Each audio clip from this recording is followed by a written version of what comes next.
पीछे मुड़कर ही नहीं देखूंगा। ये था फिर मुझे प्रभु के दर्शन की प्रबल इच्छा होगी। मैं प्रभु के मंदिर जाने से स्वयं को रोक नहीं सकूंगा। प्रभु, इस भक्त का मन नहीं मानता। रह रहकर आपके दर्शन करने की इच्छा से विचलित हो रहा हूँ मैं। और इधर ये समुद्र जी जो हैं, अवसर मिलते ही तूफान खड़ा कर देते हैं। प्रभु, इस बार मेरे स्थान पर आप ही आ जाइए और इस भक्त को दर्शन प्रदान करके तृप्त कर दीजिए। प्रभु प्रभु प्रभु, मुझे दर्शन दीजिए।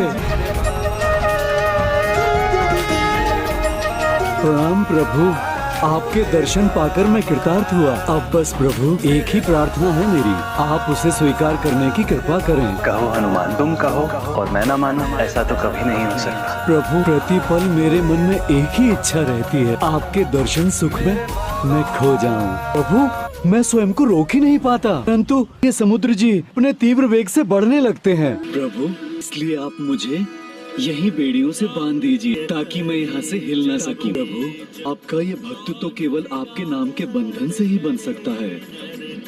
आपके आशीर्वाद से ये सामर्थ्य किसी और में कहाँ है जो मुझे बांध सके। उचित है, तुम जैसा चाहते हो वैसा ही कर।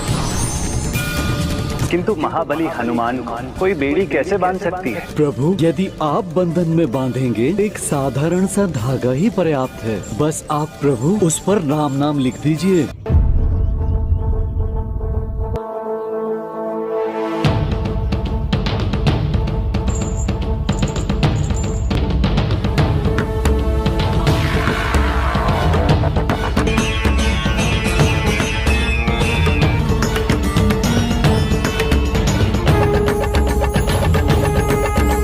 धन्यवाद प्रभु। भक्त हनुमान, तुम्हारे लिए तो प्रभु कार्य ही सर्वोपरि है, तो मैं तुम्हें वरदान देता हूँ, तुम सदा मेरे हृदय में रहो और उसके साथ जगन्नाथ मंदिर के प्रत्येक कण में वास करोगे।